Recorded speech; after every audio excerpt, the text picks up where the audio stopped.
മോളെ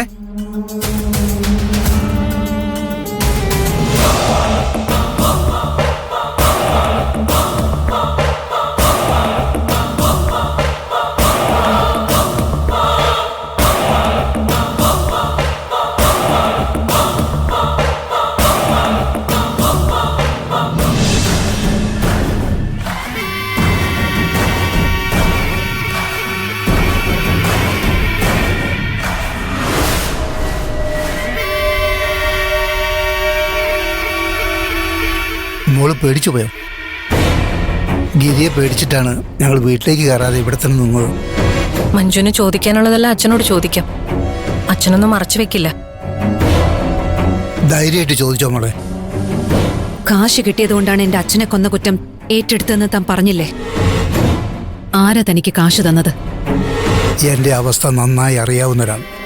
ഞാൻ നാട്ടുകാരെ കയ്യിൽ നിന്ന് കടം വാങ്ങി മുടിഞ്ഞൊരവസ്ഥയിലാണെന്നും ഒരു മകളെ കൂടി കെട്ടിച്ചു വിടാൻ എന്തും ചെയ്യാൻ തയ്യാറായി നിൽക്കുന്നൊരവസ്ഥയിലാണെന്ന് അറിയാവുന്ന ഒരാൾ.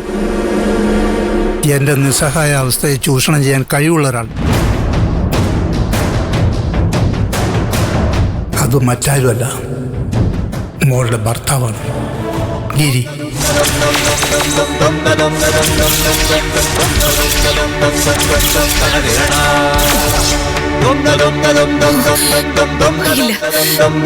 ഞാനിതൊരിക്കലും വിശ്വസിക്കില്ല. ഒരിക്കലും അങ്ങനെ ചെയ്യില്ല. സ്വന്തം ഭർത്താവ് ഇങ്ങനൊരു തെറ്റ് ചെയ്യുന്ന ഏതൊരു ഭാര്യയ്ക്ക് സങ്കല്പിക്കാൻ പോലും പറ്റില്ല എന്ന് എനിക്കറിയാം. മഞ്ജു ഇങ്ങനെ പ്രതികരിക്കുന്ന കരുതിയിട്ട് തന്നെയാ അച്ഛൻ ഇതിനെക്കുറിച്ചൊന്നും മഞ്ജുവിനോട് പറയാതെ നടന്നത്. മോള് വിചാരിക്കുന്ന പോലെ ഗിരി അത്ര പാവമൊന്നുമല്ല. അവനെനിക്ക് കാശ് തരിക മാത്രമല്ല ചെയ്തത്, മാധവൻ സാറിൻ്റെ ബോഡി റോഡ് സൈഡിൽ കൊണ്ടിട്ടിട്ട് ആക്സിഡന്റ് സംഭവിച്ചതുപോലെ വരുത്തി തീർക്കുകയും ചെയ്തു. സത്യമോടെ ഞാനീ പറയുന്നത്. ഞാനും അവനും കൂടിയാ ബോഡി റോഡ് സൈഡിൽ കൊണ്ടിട്ടത്.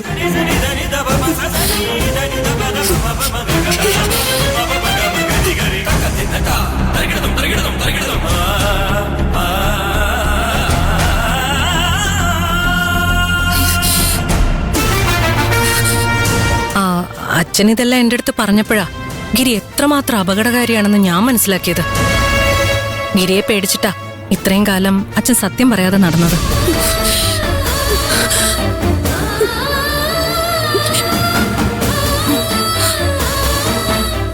പക്ഷേ ഇനിയും സത്യം തുറന്നു പറഞ്ഞില്ലെങ്കിൽ മഞ്ജുവിന്റെ ജീവനും അപകടത്തിലാവുമെന്ന് എനിക്ക് തോന്നി. മാധവൻ സാറിന്റെ മരണത്തെക്കുറിച്ച് മഞ്ജു അന്വേഷിക്കുന്നുണ്ടെന്ന് ഗിരിക്ക് അറിയാലോ. ആ അന്വേഷണം തന്റെ അടുത്ത് എത്തിയെന്ന് ഗിരി മനസ്സിലാക്കിയ മഞ്ജുവിനെ അപായപ്പെടുത്താൻ മടിക്കില്ല. മഞ്ജുവിന് അങ്ങനൊന്നും സംഭവിക്കാതിരിക്കാൻ വേണ്ടിയാ ഞാൻ അച്ഛനോട് സത്യമെല്ലാം വെളിപ്പെടുത്താൻ നിർബന്ധിച്ചത്.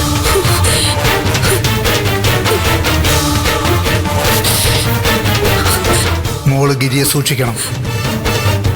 മാധവനെ പോലെ ഒരു പോലീസുകാരനെ കൊല്ലാൻ അവന് പേടിയില്ലെങ്കിൽ അവൻ എന്തും ചെയ്യാൻ തയ്യാറായി നടക്കുന്നവനാണെന്നാണ് അർത്ഥം.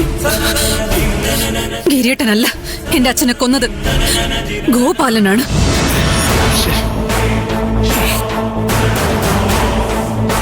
മോൾക്ക് അങ്ങനെ വിശ്വസിക്കാനാണ് ആഗ്രഹമെന്ന് എനിക്കറിയാം.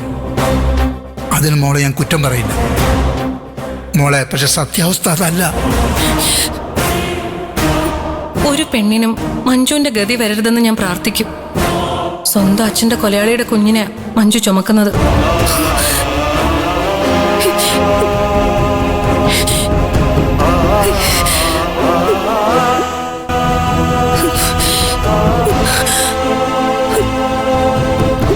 മഞ്ജുവിന്റെ മാനസികാവസ്ഥ എന്തായിരിക്കുന്ന എനിക്ക് സങ്കല്പിക്കാൻ പോലും കഴിയുന്നില്ല.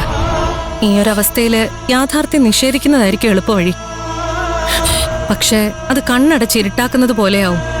മഞ്ജു നിഷേധിച്ചതുകൊണ്ട് സത്യം സത്യാവാതിരിക്കില്ല. ഗിരിയേട്ടൻ എന്റെ അച്ഛനെ എന്തിനു കൊല്ലണം? ഗോപാലനാണ് അതിനുള്ള വ്യക്തമായ കാരണം ഉണ്ടായിരുന്നത്.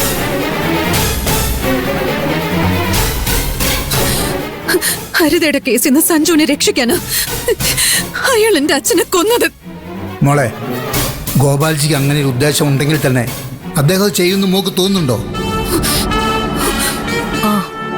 അദ്ദേഹം ഒരു രാഷ്ട്രീയക്കാരനല്ലേ? നേരിട്ടിതെല്ലാം ചെയ്യുന്നതിന് പകരം അയാളുടെ ഏതെങ്കിലും ഗുണ്ടകളെ കൊണ്ട് ചെയ്യിക്കല്ലേ ഉള്ളൂ. ഗോപാൽജിക്ക് ഇത്രയും പ്രധാനപ്പെട്ട ഒരു ദൗത്യം വിശ്വസിച്ചേൽപ്പിക്കാൻ പറ്റിയ ഒരാൾ ഗിരിയല്ലേ? കിരീട്ടൻ എപ്പോഴും ന്യായത്തിന്റെ ഭാഗത്ത് മാത്രമേ നിൽക്കൂ. ഗിരി ന്യായത്തിന്റെ ഭാഗത്താണ് നിൽക്കുന്നതെന്ന് സ്വയം വിശ്വസിച്ച് കാണും. മാധവൻ സാർ സഞ്ജുവിനെ കള്ളക്കേസിൽ കുടുക്കിയതാണെന്നല്ലേ അവൻ വിശ്വസിച്ചിരുന്നത്? പോരാത്തതിന് ശങ്കരനെ കൊന്നത് മാധവൻ അടക്കമുള്ള പോലീസുകാരാണെന്നല്ലേ അവൻ തെറ്റിദ്ധരിച്ചിരുന്നത്? അവന് മാധവനോട് ദേഷ്യം തോന്നാൻ ഇത്രയും പോരെ?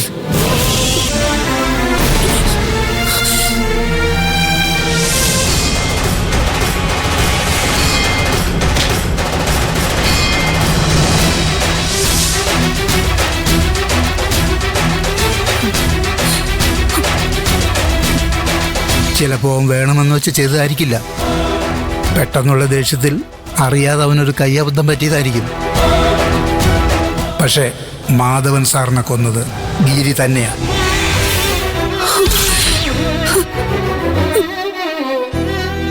അതിന്റെ കുറ്റബോധം ഉള്ളതുകൊണ്ടായിരിക്കും ഗിരി മഞ്ജുവിനെ കല്യാണം കഴിച്ചതും. അവൻ കാരണം അനാഥമായൊരു കുടുംബത്തിന്റെ ഉത്തരവാദിത്വം ഏറ്റെടുക്കണമെന്ന് അവന് തോന്നിക്കാണും.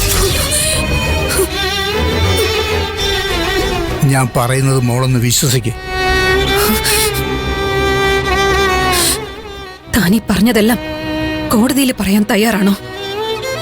അയ്യോ മോളെ, ഞാൻ അങ്ങനെ ചെയ്താൽ ഗിരി എൻ്റെ കുടുംബത്തിലുള്ള ഒരാളെ പോലും വെറുതെ വിടില്ല. അപ്പൊ എല്ലാവരോടും സത്യം പറയാനുള്ള ധൈര്യം തനിക്കില്ല? മോളോട് ഞാൻ സത്യം പറഞ്ഞല്ലോ. ഇതുപോലെ തന്നല്ലേ കോടതിയിൽ താൻ എന്റെ അച്ഛനെ കൊന്നെന്ന് കുറ്റസമ്മതം നടത്തിയത്? തന്റെ വാക്ക് വിശ്വസിച്ച് എന്റെ ഭർത്താവിനെതിരെ തിരിയാൻ ഞാൻ മണ്ടിയൊന്നുമല്ല.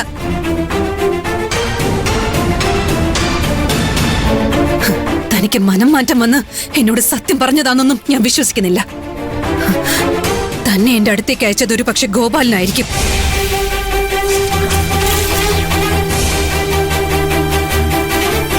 അതിനി ആരാണെങ്കിലും എനിക്ക് ഗിരിയേട്ടന്റെ മീതെയുള്ള വിശ്വാസം തകർക്കാൻ പറ്റില്ലെന്ന് ചെന്ന് പറഞ്ഞേക്ക്.